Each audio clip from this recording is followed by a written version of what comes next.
pihak ini, baik kita maupun mereka, sudah menjadi satu dan kembali kepada Bapa di bawah gerakan Rohul Kudus. Ini menjadi satu peran yang paling penting di dalam memungkinkan apa yang sudah digenapi oleh Yesus Kristus di atas kayu salib.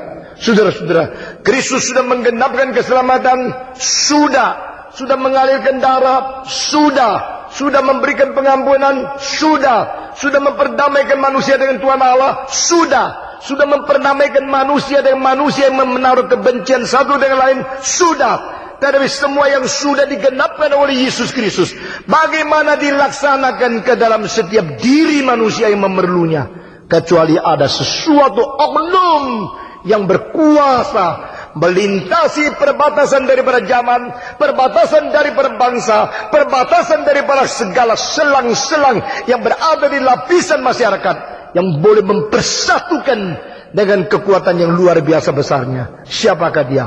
Oknum ketiga. Saudara-saudara, itu sebab oknum pertama mempersiapkan keselamatan pengampunan. Oknum kedua menggenapi satu keselamatan anugerah. Dan oknum ketiga melaksanakan keselamatan pengampunan sebagai anugerah itu kepada semua bangsa. Itulah sebab Andrew G. mengatakan khotbah yang baik bukan hanya mempunyai doktrin yang benar, mempunyai hati yang sungguh memberitakannya. Yang lebih penting lagi, setelah kau berkhotbah, Roh Kudus menggerakkan hati manusia.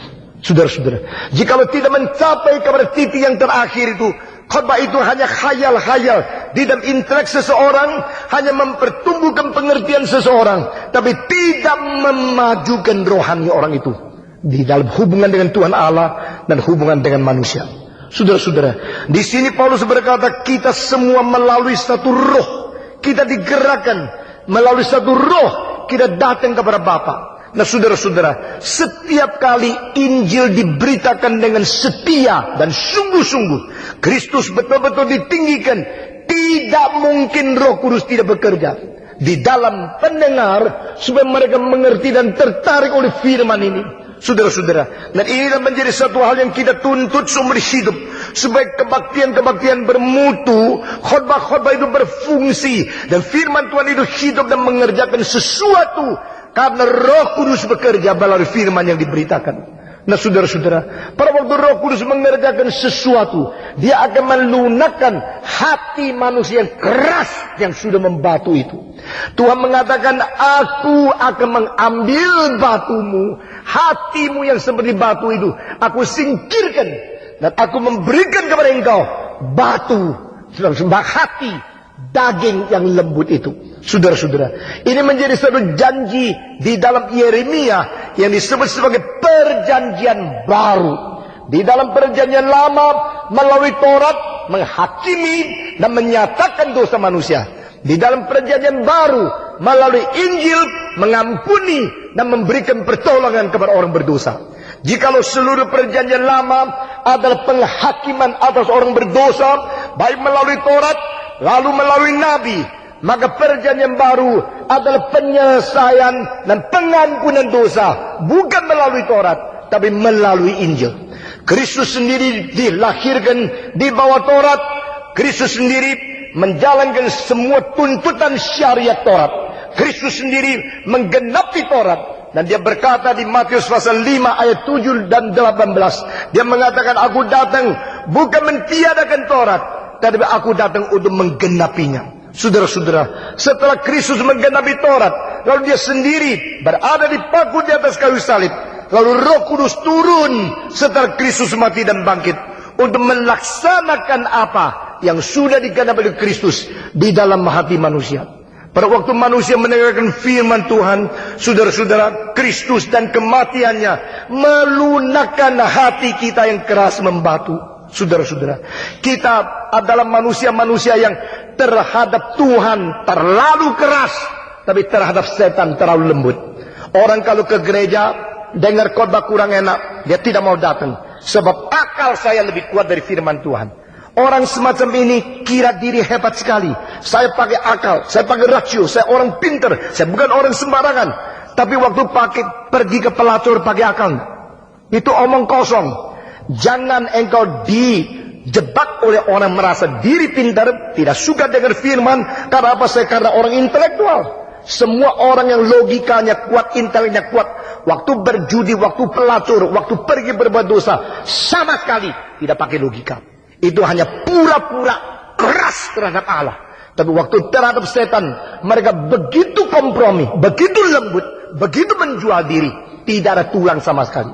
Perbedaan orang Kristen yang sejati dan orang yang tidak kenal Tuhan, itu mereka sekarang membalikkan keras terhadap setan dan lembut terhadap Tuhan. Saudara-saudara, bagaimanakah mungkin terjadi itu kecuali Roh Kudus melunakkan, merubah hatimu. Saudara-saudara, orang yang tadinya begitu bosan dengan firman Tuhan, begitu tidak suka dengan berdoa, begitu tidak senang dengan hal-hal rohani, bisa menjadi begitu cinta, begitu sungguh-sungguh, bahkan menyerahkan diri seumur hidup berbanting tulang mati-matian untuk pekerjaan Tuhan. Karena apa? Karena Roh Kudus merubah hidup dia. Nah, tadinya begitu lembut, begitu sembarangan, begitu berkompromi terhadap setan, akhirnya bisa mati-matian melawan dosa. Karena apa? Karena Roh Kudus bekerja. Nah, saya mau tanya, selama engkau menjadi orang Kristen begitu lama, sudah berapa kalikah engkau taat kepada Roh Kudus dan menerima perubahan dan kuasa gerakan yang telah memberikan sesuatu pembaruan di dalam pengalaman hidupmu? Jikalau Tuhan tidak merubah saya percaya pada zaman saya masih muda, saya salah seorang pemuda yang paling intelektual. Pada waktu saya umur 17, orang masih main layangan. Saya sudah studi filsafat. Saya sudah mengadili pintar dari orang lain. Orang sebaya dengan saya, kalau saya berbicara, mereka tak mengerti apa yang saya ngomongkan. Mereka kalau studi itu berapa bulan, saya berapa hari selesai. Lalu saya menganggap saya orang pintar sekali. Tetapi pintarnya dari Tuhan, tapi untuk melawan Tuhan. Bakat diberi oleh Tuhan untuk menolak Tuhan. Anugerah dari Tuhan untuk melawan Tuhan. Itulah waktu saya masih muda. Sampai pada satu hari firman Tuhan bekerja, Roh Kudus menggerakkan. Cucurlah air mata begitu banyak yang membasahi seluruh pakaian saya bagian depan. Dan saya berkata, Tuhan, saya kembali kepadamu. Karena memang segala sesuatu yang ada di dalam diriku itu milikmu. Itu pemberianmu. Bukan untuk menjadikan saya bermodal congkak. Bukan supaya saya boleh menghina orang lain, atau supaya saya menolong orang lain yang berada di dalam dosa, yang belum mengenal engkau. Dan supaya saya boleh dipakai menjadi alat dalam tanganmu, dihina, diejek, difitnah, diumpat. Itu soal kecil. Yang paling penting saya bekerja di dalam tanganmu menurut kehendakmu. Saudara-saudara, Roh Kudus menggerakkan orang-orang menjadi berbeda sekali. Satu kali Andrew G pergi mengabar Injil di penjara. Dia berkhotbah, orang di penjara diam, dengar pun tidak mau dengar. Karena mereka sudah bosan dengan hal rohani. Satu hari dia bawa beberapa anak kecil masuk ke dalam penjara. Dia mengatakan, hari ini saya tidak berkhotbah. Hari ini saya cuma undang anak-anak kecil nyanyi. Mereka mulai dengar. Anak kecil lucu sekali. Dia tidak tahu penjara itu apa. Dia tidak tahu yang di dalam itu sudah pernah bungkul orang atau membunuh orang. Mereka cuma nyanyi. Waktu nyanyi, orang-orang kriminal itu semua mendengar dengan begitu terharu. Sudah dengar selesai, Andrew G bilang, saya tidak khotbah. Saya hanya mengingatkan satu kalimat. Di rumahmu juga ada anak. Tapi mereka tidak bisa lihat papa. Karena ayah mereka sudah membunuh orang, sudah berbuat dosa, dan sekarang berada di sini. Alangkah indahnya kalau mereka bisa melihat ayah mereka sendiri menggendong, membopong mereka, mencium mereka, seperti anak ini di rumah dengan orang tua. Roh Kudus bekerja pada hari itu melunakkan banyak orang. Orang yang berada di penjara nangis, berseduh-seduh, mengalirkan air mata. Mereka minta pengampunan dari Tuhan. Saudara-saudara, gereja reform perlu selain doktrin kuat, gerakan Roh Kudus. Karena melalui gerakan Roh Kudus kita dua pihak menjadi satu dan kita kembali kepada Bapa.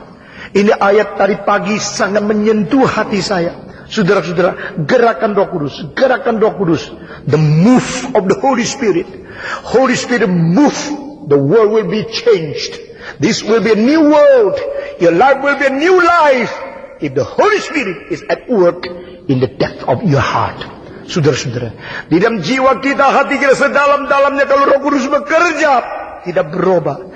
Hidup kita berubah, pergaulan kita berubah, jiwa kita berubah, gereja kita berubah. keluarga kita berubah, hubungan suami istri kita berubah. Saudara-saudara, karena Roh Kudus bekerja, barulah kita bersatu. Yang musuh tidak lagi musuh.